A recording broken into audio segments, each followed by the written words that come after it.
And now let's do what we want to do. So let's check what's inside the first location of URL. So we're going to say if file exists. So we're going to be looking for that file. So file exists, that file on location 0. Okay, so because remember that home is supposed to be our controller, so we are looking for a controller with that name. Okay, so in controllers here, if you see, we have home.php, which is good. So there's home there, and we just need to add PHP at the end, like this .php. Okay, however, remember that we are relative to the index page here, because this file is being included in the index page. So we have to access this home controller from the public folder. So to do that, we will do /app/controllers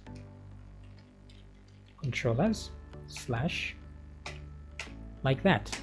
Okay, so we are adding this. So we are checking, does this file exist? Okay, now to make sure that on Windows you won't have these problems, but on Linux you might. So we're going to say string to lower, so that it can reduce the, in case someone wrote a home in uppercase, we're just going to reduce it to lowercase like that. Okay, great. So if this file exists, let's do something with it. Okay, now if it's not like that, I should put small letters like so. If file exists, then include the file. Include this file. Include like so. Or let's just say require. Require like so. Okay, so let me get that and put it here. But actually, we shouldn't require the file from here. Let me move down a bit. We should require it from here. Hold on a second. So what we want to do is go at the top here and add some protected properties. So protected, the first one is controller. Now the reason we're adding these, we're going to set it to home. Now the reason we're adding this is sometimes someone, when somebody accesses your website for the first time, they are not going to put this home and index at the end. So it should be there by default, even though somebody hasn't put it there. So that's why we're putting a default value here. So there'll be a controller, and then there will be a method that will be, a default method will be index. Okay, great. So we have all that. And then let's add one more protected. We're going to call this one params, just for parameters, short for parameters, like that. Okay, great. We'll set it to an empty array. Good. Okay, so far so good. So that in case we don't find this file, we still have a controller here called home. Okay, that is good. So since this file exists, what we want to do is assign this controller to this item here, because we now know it exists. So we're going to say this controller is equal to, I'll maintain the string to lower here, I'll put it there. So our controller is equal to that. And now what we will do is unset, we're going to remove this key, this item from the array. Okay, great. So the reason we're removing this is because if there's a controller and there's a method, we want to remove those, and then the remaining parameters will send them as variables to our database. Okay, so we remove that, and that is good. And then when we get here, we require this file. Now the reason we're requiring it outside here, not in here, it's because even though we don't find this file, we will still require the home controller. So we put that there. Okay, great. So once we require it, now we can instantiate it.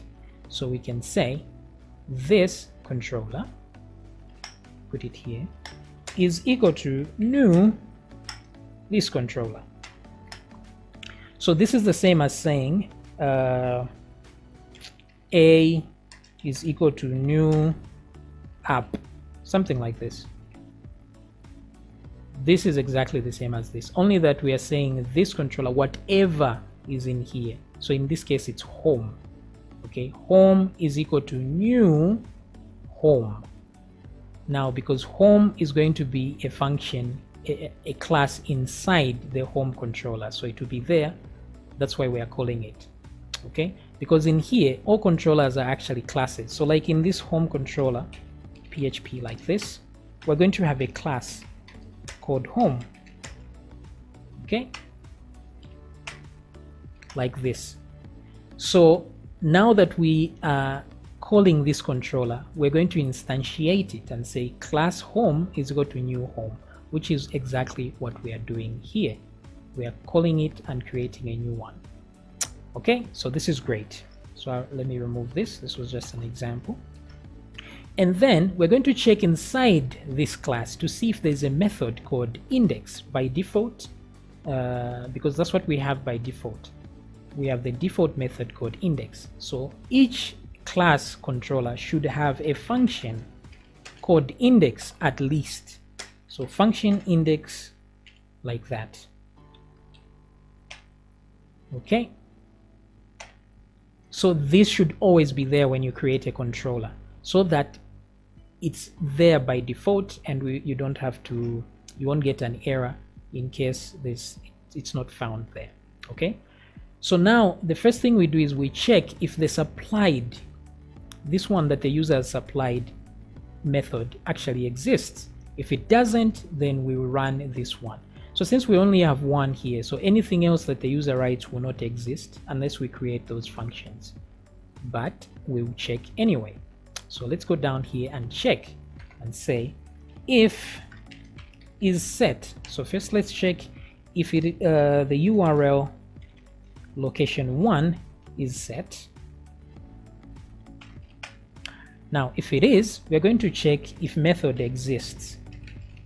So if the method exists inside this controller, if the index method exists, so let's come here. So here it's asking for the object, which is the same as saying a class. So this is the controller, whatever the controller is at that time. I want to check if the method exists, and the method we're checking for is this same one given by the user. So let's check there. So if it exists, then we are good to go. Now we can unset this second part as well. Unset this number 1. Great.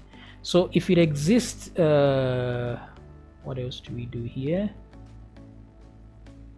Oh, I think that's about it. So if it exists, we unset that. And then let's come down here. So what's left here now is to see the items inside there. So let's see. Let me come down here, and then I'm going to say show URL.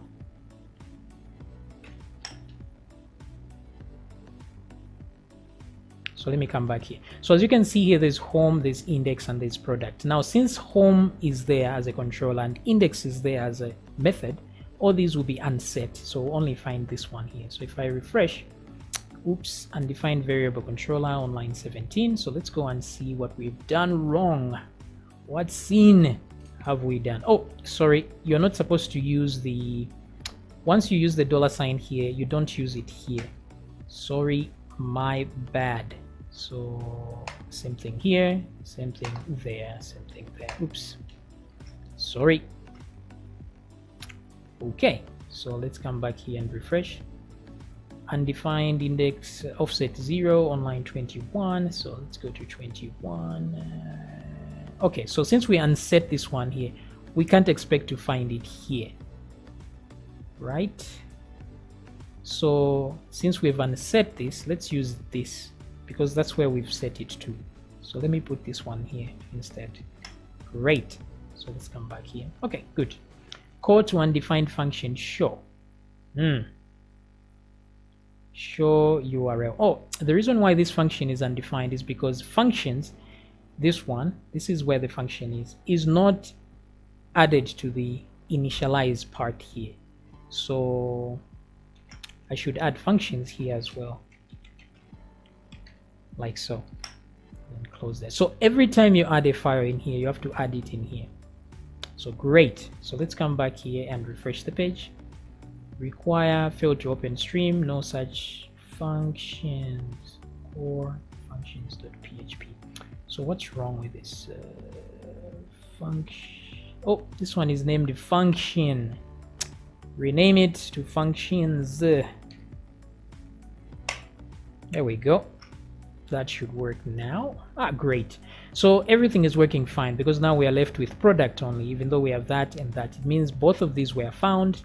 Now, if none of these were found, like if I put just some random numbers here and press enter, you see them all here. It means none of them were found. Okay, so that's great. So this will be used in the database instead. Great. So let's come back here again. So one more thing we are left to do here is to actually call, since this controller was found, we've created a new. So now we need to call it. And before we do that, if you notice here, the array. So let me add just one more thing here. Let me say milk. So as you can see, the array is starting at number 2 and number 3. We want it to start at 0. But because we unset those first two, this is starting here. Now this is an easy fix. We can easily say array values.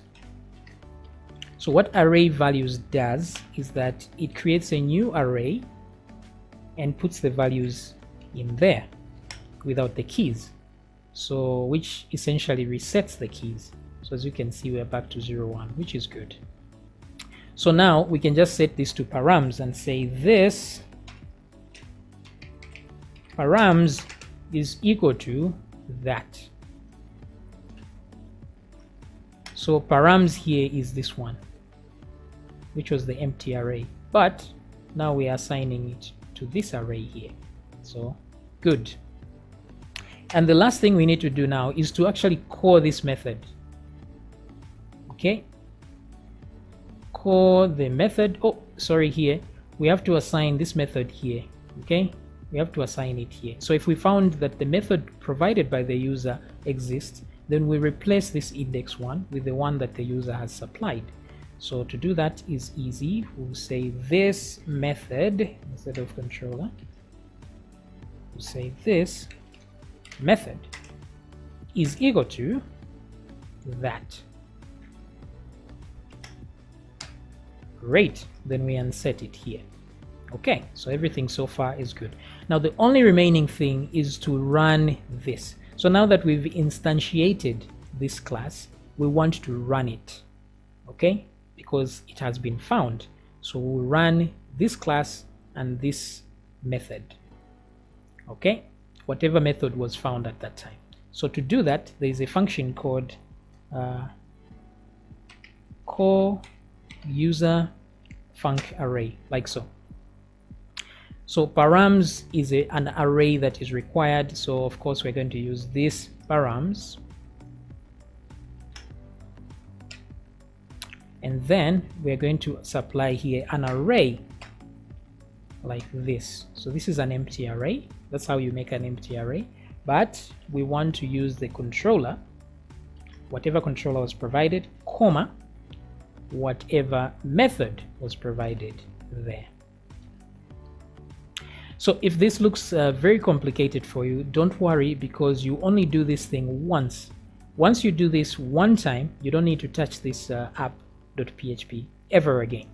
So just do this part and be done with it, and everything will work fine. Okay, so now that we've done this, the reason we've done this now is we are calling whatever function was selected. The reason we are using this is because we don't know the function that will be called, the controller or the method. So we just have to add variables in here. Okay, and whatever params are sent from here, in this case product and milk, can be received by the controller. So I can receive those if I just put here, I say A, comma, B, like so. So this will be whatever is on this one, and the other one will be whatever is here. Now sometimes there won't be any of these two, so that will throw an error if we want to use them. So let's put defaults. You will have to put defaults like this all the time, so that in case they are not there, empty strings will be used. But this is in the future, so let me just close this for now. Okay, so now that we've saved, let me echo something in here. You see, echo. This is from the home controller and index method, like this. Okay, so if I save this and refresh, you see that it's writing this is from the home controller. So we have successfully run this controller here.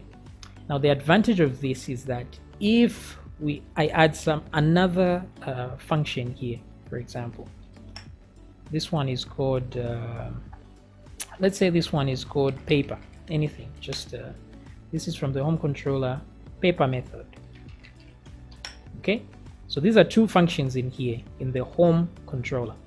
So if I come back here and refresh the page, this is still in the index method, but if I change this index to paper, then you see that this is from the home controller and paper method. That's how you run things in there.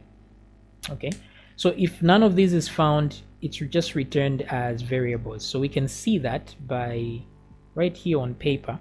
If I put the A and B, just say A, comma, B, like that, then I can actually say show A,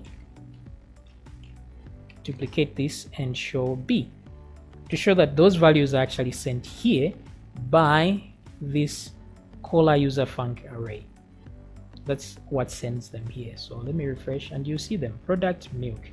So I can change, if I add a third one here and say John or something, I won't see it there unless I put a third parameter here, like C, and then I can echo that here as well, C, like so. Refresh, John milk product. So I can use these in the database. Now if one of them is removed, it will throw an error like this, too few arguments given, like that. But to solve this problem, just put like I said, put a default value there so that there's no error, like so. So always whatever you put in here should have a default value. Okay, so gone off on a tangent there. This is done. Now let's go and see how we can actually create pages with this method.